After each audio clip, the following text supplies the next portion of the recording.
Hello दोस्तों, जागृति channel पर आप सबका एक बार बहुत बहुत स्वागत है। मैं अजय झा। जैसा कि आप जानते हैं कि जागृति चैनल समाज में किसी भी तरह की जागरूकता लाने के लिए बनाया गया है।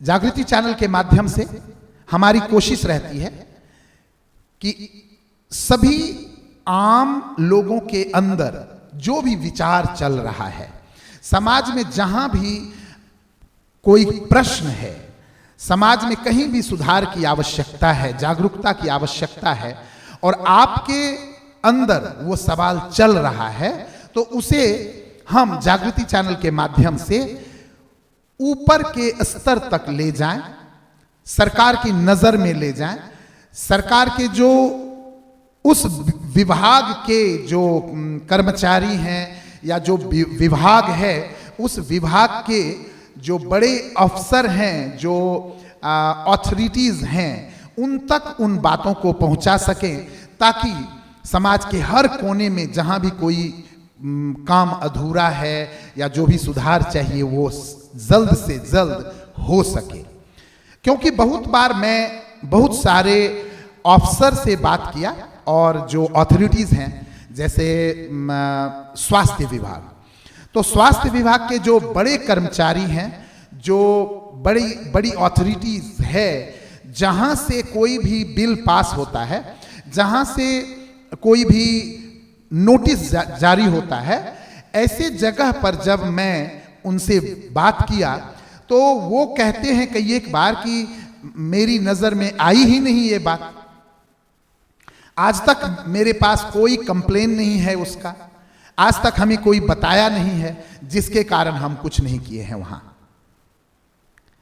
और जब मैं समाज के अलग अलग हिस्सों में भ्रमण किया और लोगों से बात किया, तो सिंपल लोग जो बिल्कुल पढ़े लिखे तक नहीं हैं, उनके मन में भी प्रश्न होता है, उनके मन में भी बिल्कुल राजनीतिज्ञ की तरह बातें उठती हैं और वो विचार रखते हैं, लेकिन जब वो आपस में दो चार लोग बैठते हैं, बात करते हैं तब।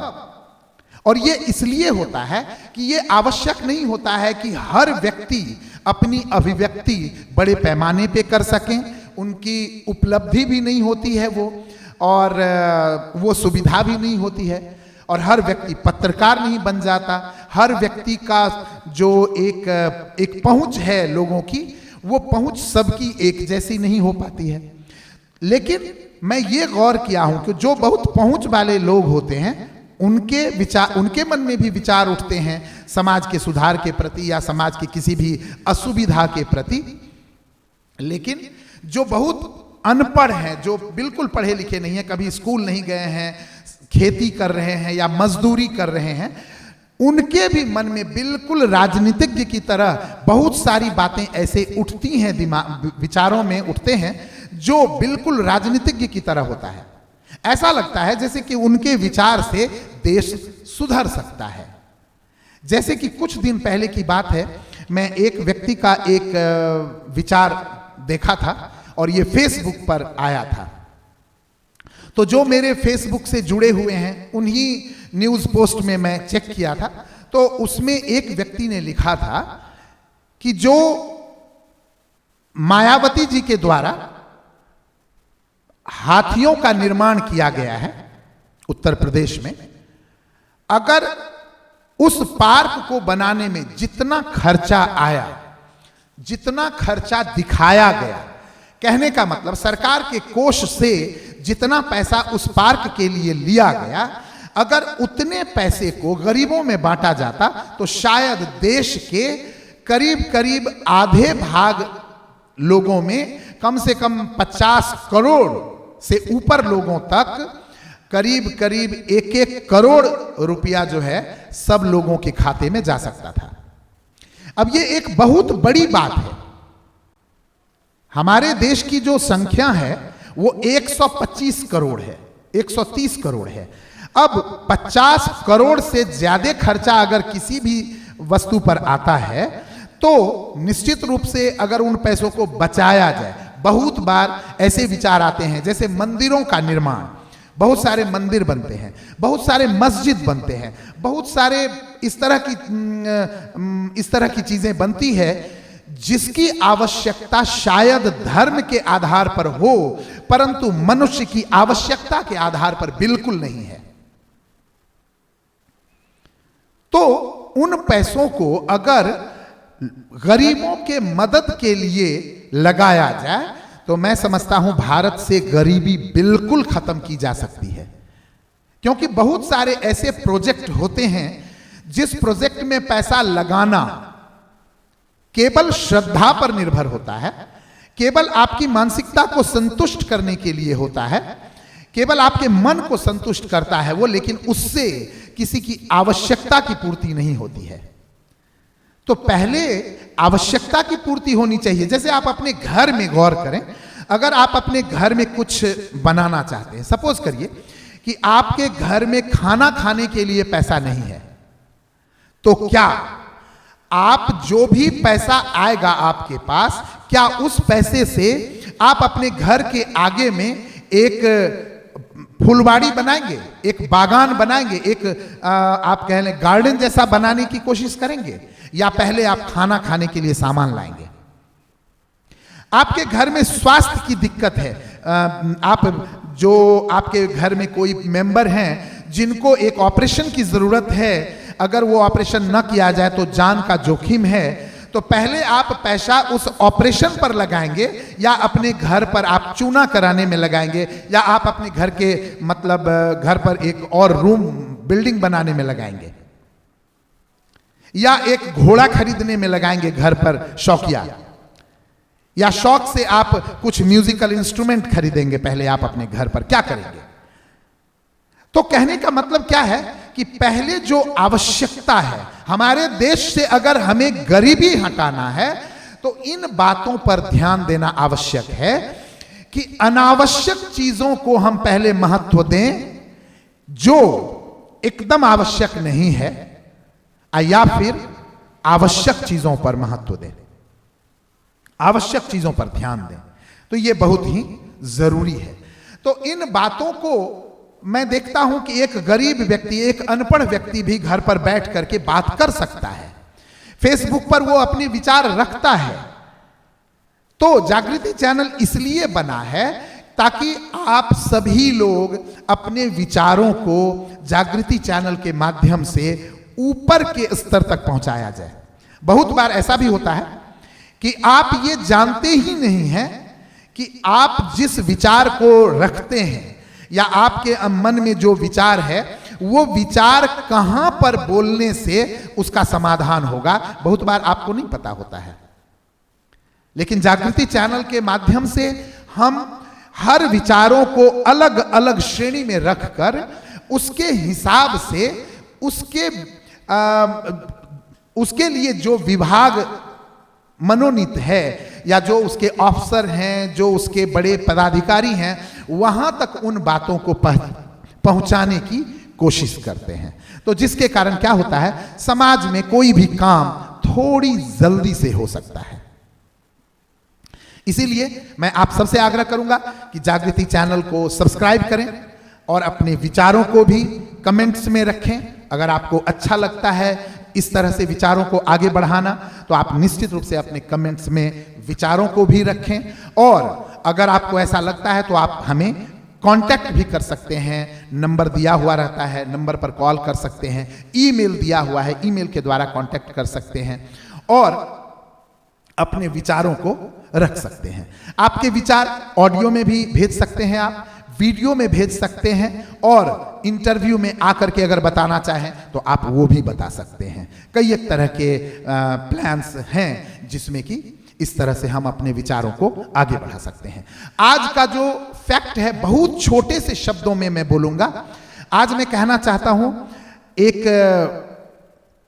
एक जागरूकता मैं आपको देना चाहता हूं। हमारे समाज में सब लोगों के अंदर ये जागरूकता हो कि जब आप होटल में खाने जाते हैं तो होटल के साफ सफाई का, होटल में जो कपड़े यूज किए जाते हैं टेबल साफ करने के लिए, प्लेट साफ करने के लिए, उन बातों पर, होटल में जो वर्कर्स काम करते हैं उनकी साफ सफाई पर, वो किस तरह काम करते हैं, उन बातों पर मालिक को उसे सजग करें, अपनी बातों को रखें। उन्हें यह डर लगना चाहिए कि अगर हम साफ सफाई का ध्यान नहीं रखेंगे तो हमारे कस्टमर टूट जाएंगे। कोई भी बिजनेस करता है तो चाहे वो गंदा रहता हो चाहे वो साफ रहता हो, लेकिन मकसद सबका एक होता है कि हम अधिक से अधिक पैसा कमाएं, हमारे यहां सबसे अधिक कस्टमर आए। ये तो फैक्ट है। और जिसका हम कोशिश कर सकते हैं, अगर थोड़े से जागरूकता रखें, अपनी बातों को बोलें अगर, तो निश्चित रूप से हमारे समाज में यह जागरूकता फैल सकती है और हर होटल वाला सावधान हो सकता है। मैं कुछ एग्जाम्पल आपको बिल्कुल शॉर्ट में बताता हूं और आप हमें प्रॉमिस करें कमेंट्स के द्वारा कि आप इन पर ध्यान देंगे। नंबर 1, एक बार मैं होटल में गया तो मैं 2-3 लोगों से गया था और वहां पर एक जो काम करने वाला लड़का था वो आया और आकर के जिस टेबल पर हम लोग बैठे थे, जिस टेबल के पास, उस टेबल पर अभी तुरंत कोई दूसरा कस्टमर खाना खा करके गया था, तो टेबल गंदा था। तो हम लोगों ने आवाज भी दिया कि भाई टेबल को थोड़ा साफ कर दो। तो लड़का आया और एक कपड़े से वो उसको साफ कर दिया। वो कपड़ा बहुत ही मैला था, उसमें से गंध आ रही थी। नंबर 1, गंध आ रही थी। उससे वो टेबल साफ किया, टेबल साफ करके गया उधर। तो मेरी नजर, चूंकि हर हमेशा जब भी मैं कहीं जाता हूं तो मेरी नजर रहती है साफ सफाई पर और सब बातों पर, तो मैं नजर रखे हुए था और जो मेरे साथ बैठे हुए थे वो मेरे सामने बैठे हुए थे, तो उनकी पीठ हो रही थी उस साइड में जिधर वो लड़का गया।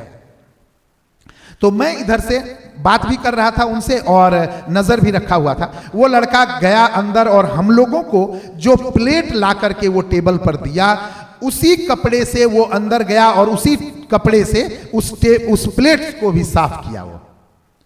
और उससे पहले वो क्या किया था, उस टेबल को साफ करके जितने भी कूड़े थे उसमें कपड़ा में था, वो गया और उस कपड़े को ऐसे करके केवल अपने सीढ़ी के पास, जो रोड के पास लगता था उसका रेस्टोरेंट, तो वहां सीढ़ी के पास जाके बस ऐसे करके झाड़ दिया कपड़े को और झाड़ करके उसी कपड़े से प्लेट को साफ किया। और वो जब प्लेट टेबल पर ला करके रखा तो मेरा तो मन पहले ही खराब हो चुका था, मैं देख चुका था वो। तो उसके बाद उस प्लेट को मैं सूंघ करके देखा, बिल्कुल गंदी बदबू आ रही थी उस प्लेट पर, लेकिन प्लेट साफ था, कुछ दिख नहीं रहा था उस पर। अब आप गौर करें इन बातों पर। जब आप होटल में जाते हैं तो आप गौर करें किस कपड़े से टेबल साफ किया जा रहा है, किस कपड़े से प्लेट साफ किया जा रहा है। अगर वो टेबल, उस प्लेट में कुछ नहीं गंदा लगा हुआ है, उसके बाद भी आप समझ सकते हैं कि उसमें कितने कीटाणु हो सकते हैं, कैसे कैसे जर्म्स हो सकते हैं। नंबर 1। नंबर 2, जब वो प्लेट लगाया, सबसे पहले तो मैं मालिक को बुलाया और क्या किया वो भी देखिए। उसी कपड़े से तवा को साफ किया जिस तवा पर वो डोसा बना रहा था। अब वो डोसा बना करके डोसा सर्व किया उसी प्लेट में। तब तक मैं कुछ नहीं बोला था, क्योंकि मैं अगर उससे पहले बोल देता तो मैं आगे की बात को नहीं समझ पाता, नहीं देख पाता। तो मैं रुका हुआ था। तो जब वो खाना परोस दिया, जब डोसा ला करके सामने रख दिया, उसके बाद मैं उसके मालिक को बुलाया। मैं उसके मालिक को बुला करके बोला, आप आओ एक बार। और एक कुर्सी जो है वो मेरे साथ से खाली था, तो मैं बोला कि आप इस कुर्सी पर बैठ जाओ। वो बैठ गया। मैं बोला ऐसा करिए कि आज हमारे साथ आप भी थोड़ा खाना खाइए, थोड़ा ही खाइए लेकिन खाइए। मैं अपना वाला प्लेट उनको बढ़ा दिया और लड़के को बोला एक और प्लेट लेके आओ। ठीक वही घटना वो गया करने के लिए, वो ठीक उसी कपड़े से गया प्लेट साफ करने के लिए। मैं उस मालिक को बोला कि वो सामने देखिए आपका लड़का क्या कर रहा है। तो बोलता है क्या कर रहा है। मैं बोला वो देखिए, वो जो कपड़ा से टेबल साफ करके गया था उसी कपड़े से वो प्लेट को साफ कर रहा है, उसी कपड़े से इस प्लेट को भी साफ किया गया है। आपके सामने जो प्लेट है, आप जरा इसे सूंघ करके देखें। वो सूंघ करके देखा, बदबू आ रही थी। मैं बोला आप रखो यहाँ पर। उसके बाद वो डोसा जो दिया था, मैं बोला इस डोसा को आप खाओ बैठ करके यहाँ पर पहले। तो बोला नहीं मुझे खाना नहीं है, मैं खाना खा चुका हूं, ये वो बहाना देने लगा। मैं बोला ये सारा डोसा उठा करके फेंको और एक का भी आपको पैसा उसा नहीं मिलने वाला है। और अब भी के अब भी कपड़ा बदलो। आप इस कपड़े को, लड़के को मैं बोला इधर आ, उस कपड़े को मैं उस मालिक को बोला कि आप इस कपड़े को सूंघो जरा सा। क्या आपके घर में जब आप खाना खाते हैं, क्या आप उस तरह के गंदे कपड़े से अपने प्लेट को साफ करके खाना खाएंगे? अगर उस तरह का कपड़ा आपके पास होगा भी, एक तो नॉर्मली घर में नहीं रहेगा, अगर होगा भी, बदबू कर रहा होगा, तो आप ज्यादा से ज्यादा उससे पोछा मारेंगे। आप अपने टेबल को साफ कर सकते हैं, शायद अपने फर्श को साफ कर सकते हैं वैसे कपड़े से, लेकिन आप खाना वाले प्लेट को तो कम से कम बिल्कुल साफ नहीं करेंगे। तो ये सावधानी रखनी जरूरी है। लेकिन ये सावधानी मेरी या आपकी रखने से नहीं काम चलेगा, ये सावधानी हमें समाज में सभी लोगों तक फैलाना पड़ेगा, जो भी होटल में खाना खाने जाते हैं। क्योंकि आप होटल में जाते हैं तो आप पैसा पे करते हैं, तो जब आप पैसा पे करते हैं तो आप बहुत मजे से अपनी आवाज रख सकते हैं। आप डरे नहीं, कहीं भी आपको डर नहीं होना चाहिए। और अगर कहीं पर भी कोई होटल वाला अगर आपसे बहस करता है, आप उसका वीडियो करें, आप उसके वीडियो को मेरे पास भेजें, मुझसे कांटेक्ट करें, मैं उस होटल वाले को पूरी तरह सबक सिखा दूंगा। क्योंकि यह होटल वाले का कर्तव्य बनता है कि अगर कोई खाना खाने के लिए ग्राहक आता है तो उस ग्राहक को अच्छी सर्विस दे, साफ सुथरा सर्विस दे। उसी तरह की एक घटना मैं बताता हूं। एक बार चाउमीन खा रहा था मैं अपने कुछ दोस्तों के साथ, तो वो दोस्त लोग चाउमीन ऑर्डर किए थे तो मुझे भी दिया। मैं जब वो चाउमीन खाने के लिए शुरू किया, जैसे ही खाना खाने के लिए शुरू किया तो एक मक्खी उसमें गिरा हुआ था। तो फिर उसी समय मुझे झगड़ा हो गया। मैं मालिक को बुलाया, मैं बोला ये क्या है? तो बोला कि अभी गिर गया होगा, ऐसा तो हमारे यहाँ एक भी नहीं होता है, एक भी कस्टमर कंप्लेन नहीं किया था। हम बोले ठीक है, चलो अभी हम बताते हैं आपको, अभी तुरंत बताते हैं कि ये मक्खी आपके पास से गिरा है या मेरे पास से गिरा है। कैमरा है आपके इसमें? तो हाँ है। मैं बोला चलिए दिखाइए कैमरा। उसके बाद एक तो सबसे पहले उसकी हालत वहीं खराब हो गई, दूसरी बात वहां जितने कस्टमर थे सारे के सारे खड़े हो गए, सभी खड़े हो गए। और यही करना चाहिए, ये ऐसा बिल्कुल नहीं करना चाहिए कि एक कस्टमर को अगर कोई दिक्कत हो रही है तो दूसरा कस्टमर ये सोच करके चुप बैठा है कि मेरे साथ तो ऐसा नहीं हुआ है इसीलिए वो चुपचाप बैठा हुआ है। ऐसा बिल्कुल ना करें। जब आप कस्टमर होते हैं तो सभी कस्टमर होते हैं, आप सबकी जान खतरे में होती है। आपको मालूम नहीं है कि होटल में आप बहुत कुछ को रोक नहीं पाएंगे, मैं समझ पाता हूं, लेकिन जो आप रोक पाते हैं उसे तो रोकें। आपको पता नहीं है कि जिस होटल में आप बहुत अच्छी पनीर की सब्जी और चिकन टिक्का मसाला और क्या क्या आप जाते हैं खाना खाने के लिए, वहां जो वो टोमेटोज यूज करते हैं, वो टोमेटोज में कितने सारे कीड़े मकोड़े पीसे जाते हैं। क्योंकि जो मैं कई एक बार बाजार में इस तरह का इंटरव्यू लिया हूं, जो टोमेटो बेचने वाला होता है वो देखिएगा, आप कभी भी बाजार में अगर आप जाते हैं, मेरी बात से आपको अगर ऐसा लगता है कि मैं सही कह रहा हूं तो आप गौर करिएगा। टोमेटो वाला जो होता है वो अच्छे टोमेटोज को एक साइड में रखता है, और जो उसमें जो टोमेटो खराब होते चले जाते हैं वो सारे टोमेटोज को एक साइड में रखते हैं। तो आम लोग जब उससे पूछते हैं कि ये टोमेटो कैसे है, तो वो आपको 5 रुपया 10 रुपया कम बताएगा जो टोमेटो खराब है, और जो अच्छे टोमेटोज होते हैं वो 5-10 रुपया ज्यादा का होता है। तो अगर 25 रुपया 40 रुपया टोमेटो है अच्छा वाला, तो खराब वाला टोमेटो होगा 30 रुपया 25 रुपया। और जब वो शाम तक बिकता नहीं है, उसके बाद शाम में जब अंधेरा होने लगता है, जब दुकान बंद होने का समय आता है, तो वो सारे खराब टोमेटो को एक ड्रम में रखा जाता है या एक टोकरी में रखा जाता है, जिसको रेस्टोरेंट वाले आकर के 10 रुपया 15 रुपया 20 रुपया देता है और वो पूरे टोकरी को लेके जाता है। क्योंकि वो टोमेटो अब वो सब्जी वाला फेंक देगा, फेंक देगा तो अगर 20 रुपया फेंकने का अगर आ जाता है उसे, तो वो फायदा हुआ। तो जिसके कारण, और होटल वाले को फायदा ये होता है कि 10 किलो टोमेटो वो फेंकने जा रहा है, जिसको वो 15 रुपया 20 रुपया किलो अब तक बेच रहा था, वो केवल 20 रुपए में 10 किलो टमाटर उसको मिल जाता है। वो सारा टमाटर लेकर के जाता है और बस उसको जाकर के सीधा मिक्सी में पीस डालता है। उसी तरह सड़े हुए प्याज, जो सड़ने लगते हैं प्याज, उसे बहुत कम कीमत में खरीद करके वो पीस डालता है। अब आप बताइए, जो टोमेटो सड़ा हुआ था, बदबू आ रहा था, कीड़े मकोड़े वाले टोमेटोज हैं उसमें, उस सब को अगर वो मिक्सी में पीस दिया है, तो पीसने के बाद आपको कैसे पता चलेगा कि वो टोमेटो अच्छा टोमेटो है या खराब टोमेटो है? उस टोमेटो से तो बदबू नहीं आएगी अब उतने में, लेकिन जो कीटाणु है, जो कीड़े मकोड़े, जो पिल्लू कह सकते हैं आप उसे, वो पिल्लू जो उस टोमेटो के साथ पीसे गए हैं, वो पिल्लू अब तो पता चल नहीं रहा है, वो तो टोमेटो में बिल्कुल मिक्स है, वो कंप्लीटली फ्राई हो जाता है। तो जब आप मटर पनीर का मसाला तैयार होता है, तो आप देखेंगे वो लोग टोमेटो काट करके नहीं डालते हैं, बल्कि टोमेटो का प्यूरी डालते हैं, जो कि वो पीस करके एक ड्रम में रखे होते हैं। और वो भी क्या, उस टोमेटो के प्यूरी को वो फ्रीज में रखते हैं 2 दिन 3 दिन 4 दिन तक, उसी प्यूरी से वो मसाला बनाते रहते हैं। और जब उसे फ्रेश आप ये कहें कि कढ़ाई में डाल करके उसे फ्राई करते हैं, तो आपको कहां से पता चलेगा कि उसमें किस तरह के टोमेटो को यूज किया गया है, किस तरह के प्याज को यूज किया गया है?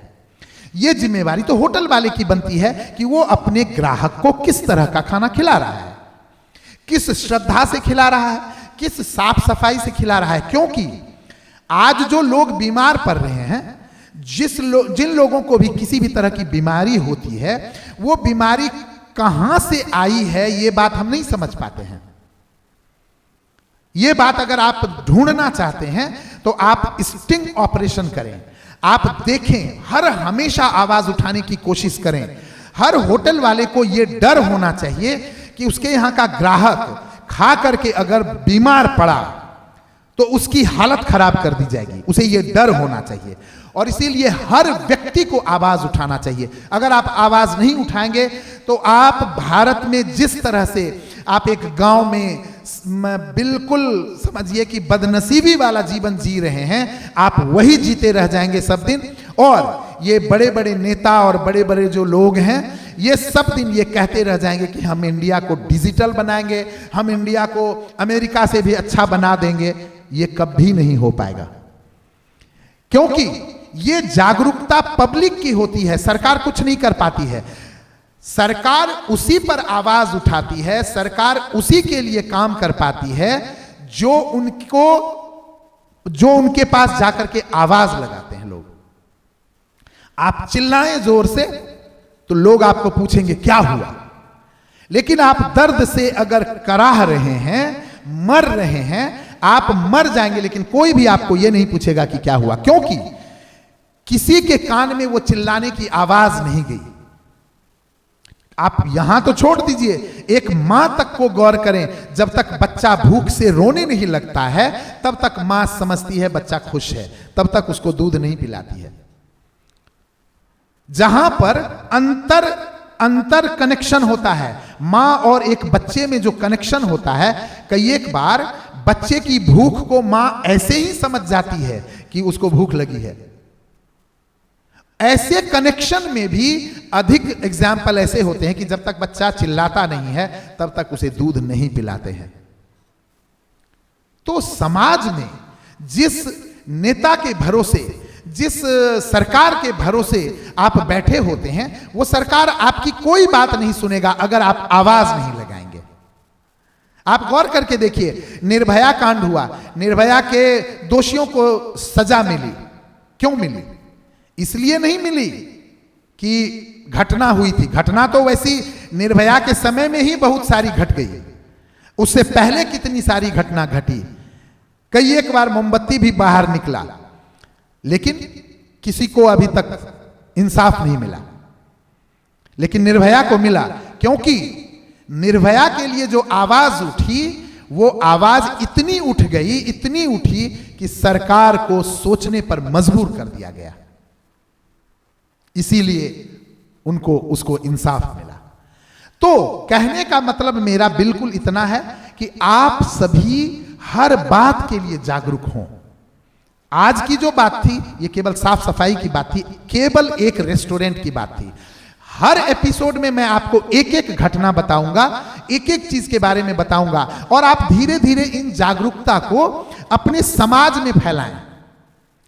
और इस वीडियो को अगर आपको अच्छा लगता है, विचार वाकई में लगता है कि यह समाज के सुधार के लिए है, तो आप इस वीडियो को अपने दोस्तों में, फैमिली में, फ्रेंड्स में, हर जगह शेयर करें। हर लोगों को आप प्रेरित करें कि वो ये सुने, समझें कि मैं क्या कह रहा हूं। आज हमारे समाज की ये मांग है कि हर व्यक्ति जागरूक हो। बच्चा बच्चा जो आज स्कूल में पढ़ने तक के लिए नहीं गया है, वो भी इन बातों को समझ सके कि हमें किन चीजों का ज्ञान होना चाहिए।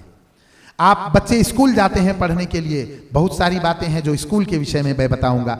तो हर एक एपिसोड में मैं एक एक चीज बताऊंगा। आज का जो एपिसोड है ये केवल डेडिकेट कर रहा हूं मैं रेस्टोरेंट के लिए। जब आप किसी होटल में खाना खाने जाते हैं, स्पेशली उन होटल पर, ढाबा जिसमें कि आपके सामने खाना बनता है, सामने में प्लेट रखा जाता है, सामने में टेबल को साफ किया जाता है, बिल्कुल लगभग सब कुछ सामने ही होता है।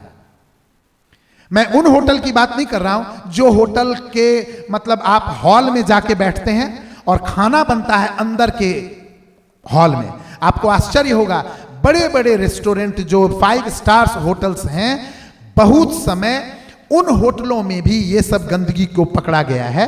वो अंदर में जाकर के क्या करते हैं आप नहीं समझ पाएंगे। बहुत बार कहानी आती है कि बाहर में जो हॉल में लोग खाना खाते हैं, उसके जो बचे हुए पार्ट होते हैं, जो फेंकने वाले पार्ट होते हैं, बहुत बार वो लोग उन खाना को भी यूज कर देते हैं दूसरे लोगों को देने में, लेकिन आप समझ नहीं पाते हैं क्योंकि वो दीवार के पीछे हो रहा है, तो आप नहीं समझ पाएंगे।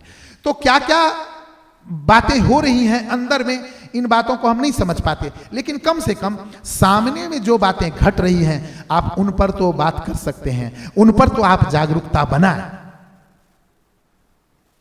इन्हीं बातों के साथ मैं आज अपना एपिसोड समाप्त कर रहा हूं। जाने से पहले एक बार फिर से आपसे आग्रह करूंगा कि जागृति चैनल को सब्सक्राइब करें, इससे जुड़ें, केवल सब्सक्राइब ना करें, जुड़ें। आप अपने कमेंट्स भेजें, आप अपने कांटेक्ट बनाएं जागृति चैनल से, और आप अपने विचारों को भी हमसे शेयर करें ताकि हम जागृति चैनल के माध्यम से उन पदाधिकारियों तक, सरकार के उन विभागों तक पहुंचा सकें जिससे कि आपके समाज में सुधार का काम हो सके। ठीक है, तो इन्हीं शब्दों के साथ मैं आपसे विदा लेता हूं। फिर दूसरे एपिसोड में दूसरे सब्जेक्ट को लेकर के आपसे मिलने आऊंगा। तब तक बहुत बहुत धन्यवाद आपका।